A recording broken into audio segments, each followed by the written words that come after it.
Welcome back to Mystery Minds, the channel where we dive into the darkest corners of true crime, uncovering stories that shock, intrigue, and leave us questioning the world around us. In today's case, we bring you a chilling and twisted tale, one of betrayal, deception, and a deadly obsession. This is the story of Silent Night, Bloody Night. A tale of jealousy, greed, and calculated violence.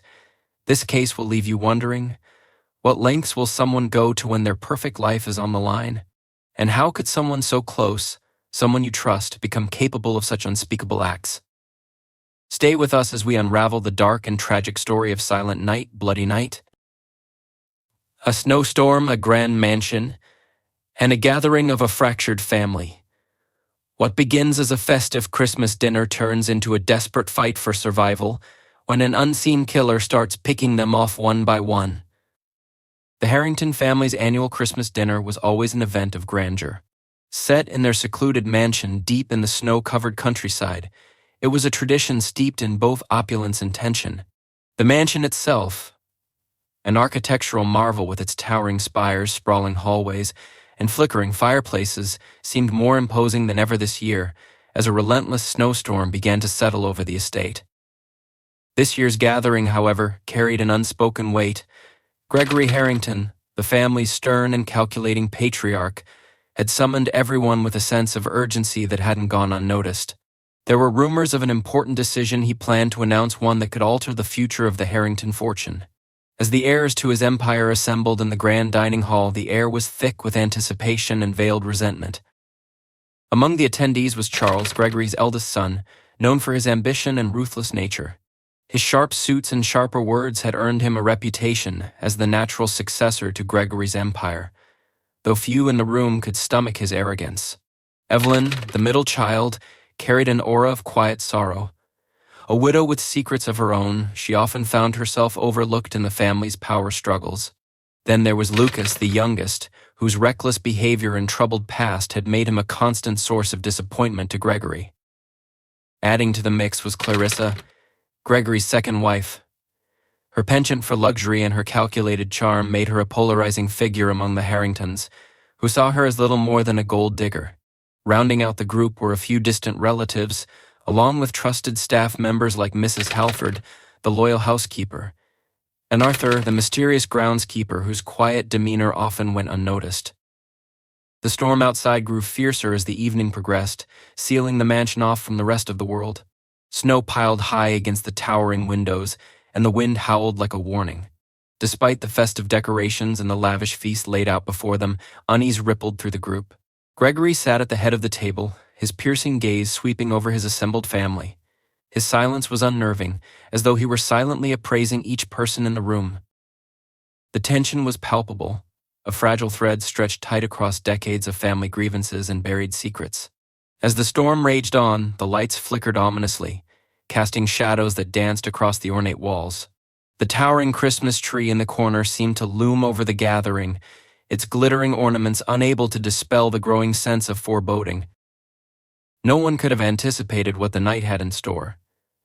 As dinner was served and strained pleasantries were exchanged, the mansion itself seemed to breathe with an unsettling life of its own. Every creak of the floorboards, every whisper of wind through the eaves felt like a prelude to something sinister. Unbeknownst to the Harringtons, the storm outside was only the beginning. The true tempest was already brewing within the walls of their ancestral home, and before the night was over, their lives would be forever changed.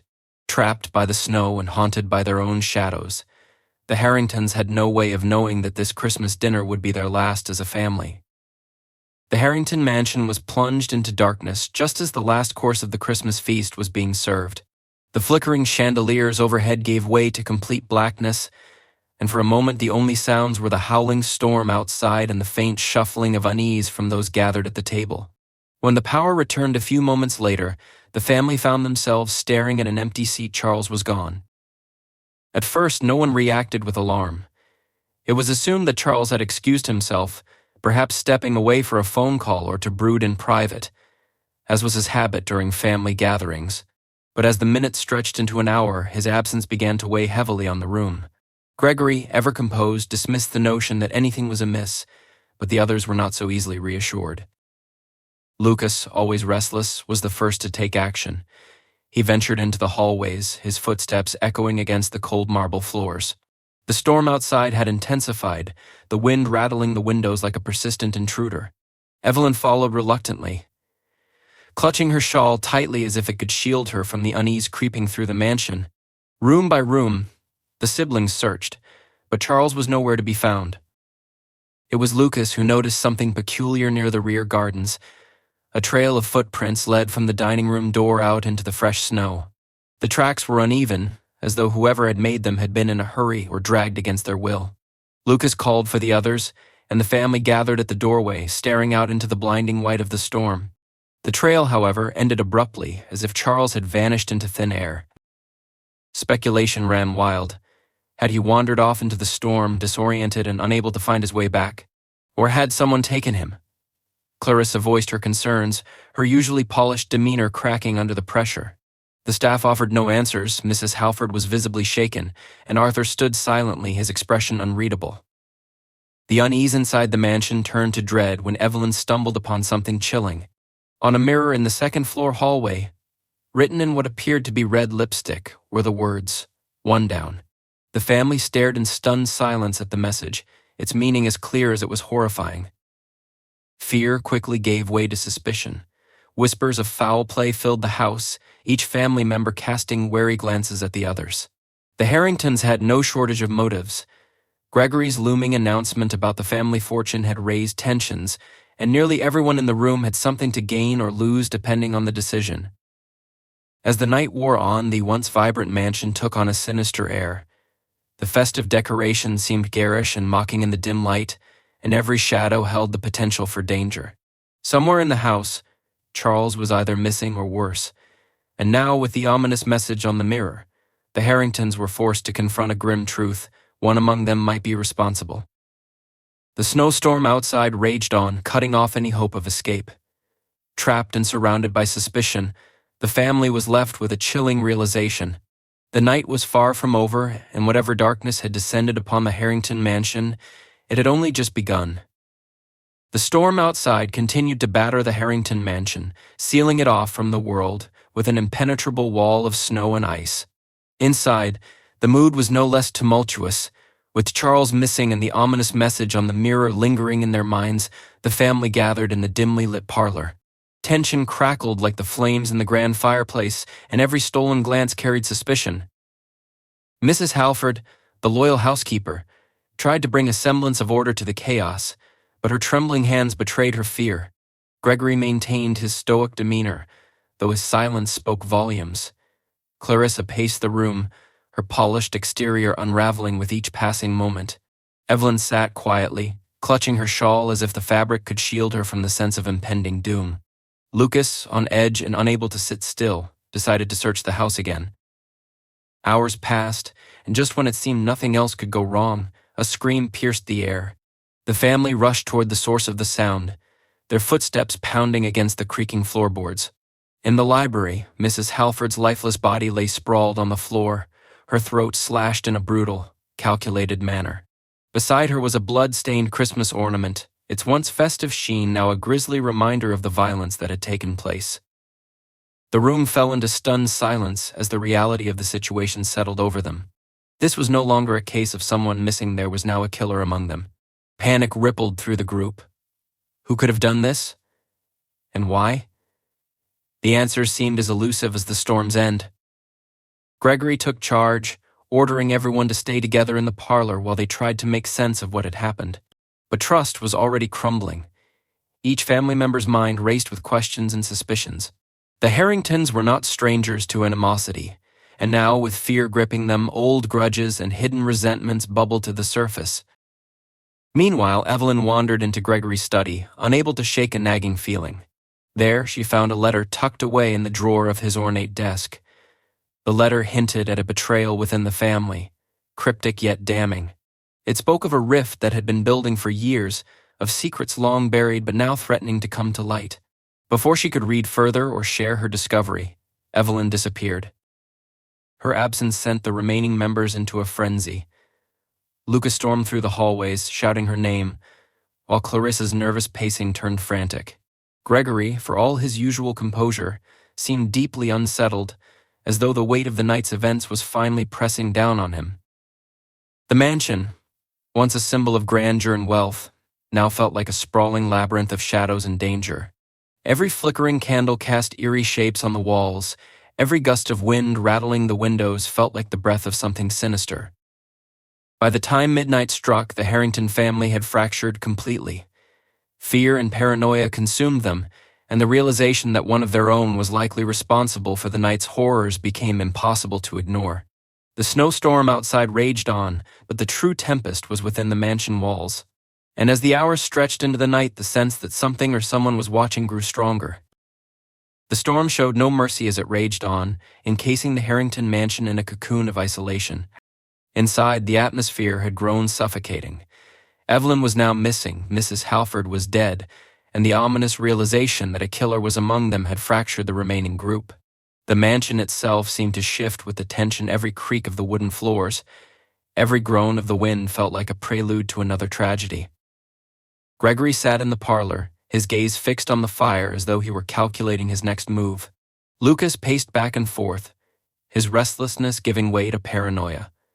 Clarissa clutched a glass in trembling hands, her polished exterior eroding under the weight of the night's horrors. Arthur, standing in the shadows, watched silently, his presence unnerving the others. Desperate for answers, Lucas decided to take action. Ignoring the warnings of staying together, he ventured into the depths of the mansion, determined to find some clue that could explain the madness unfolding around them. In the basement, tucked behind an old wine rack, he discovered a hidden door. It creaked open to reveal a narrow, dimly lit passageway leading to a concealed chamber. The room was a shrine of sorts, filled with old family documents, faded photographs, and objects that seemed out of place. Dusty ledgers and letters hinted at decades of secrets. Among the items, Lucas found a bundle of photographs that made his blood run cold. They depicted the Harrington family through the years, taken from angles that suggested someone had been watching them, someone who had access to their private moments. The photographs included images of Gregory, his children, and even Clarissa, all taken without their knowledge. The implications were chilling.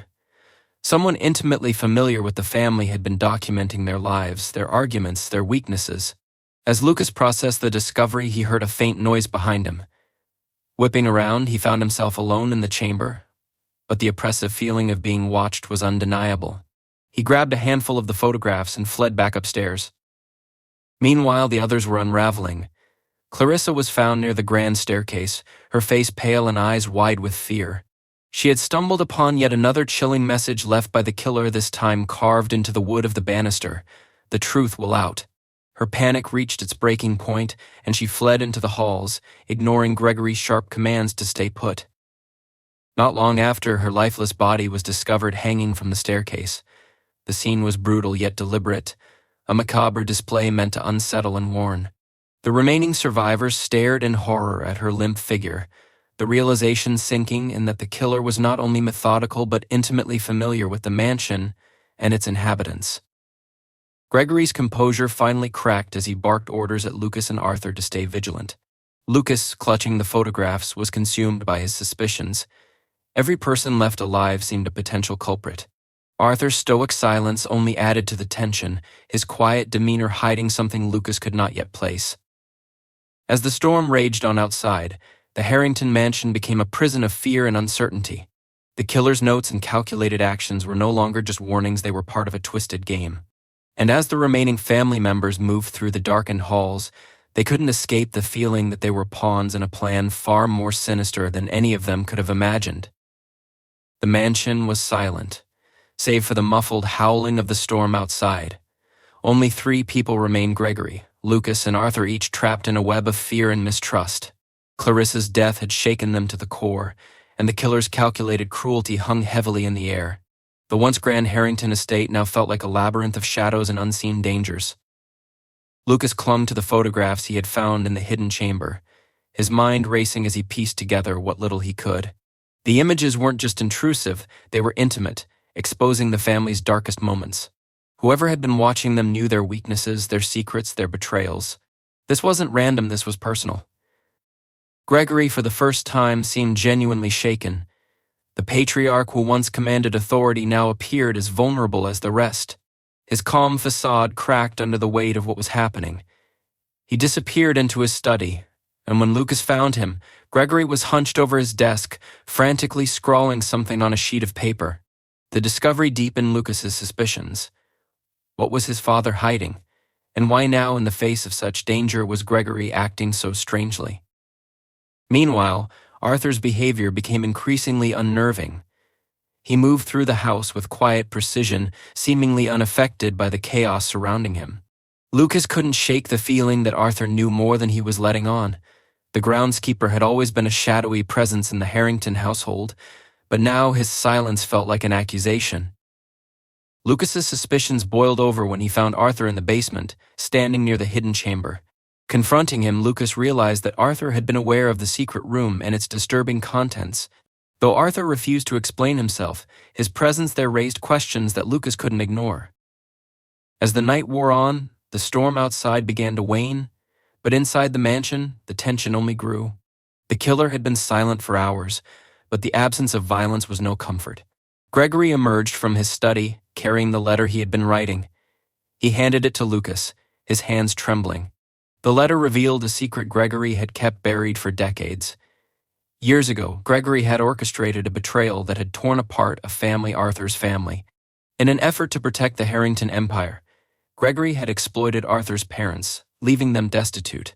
The letter admitted guilt and begged for forgiveness. The revelation hit Lucas like a blow. Everything began to make sense: the photographs, the calculated nature of the killings, the intimate knowledge of the family. Arthur wasn't just the quiet groundskeeper, he was a man with a vendetta. But before Lucas could confront Arthur, the final twist unfolded. Gregory's study erupted in flames. Arthur had set the fire, intending to destroy the mansion and everyone inside it. Trapped and desperate, Lucas fought to escape the inferno. The fire consumed everything in its path, the flames devouring the Harrington legacy.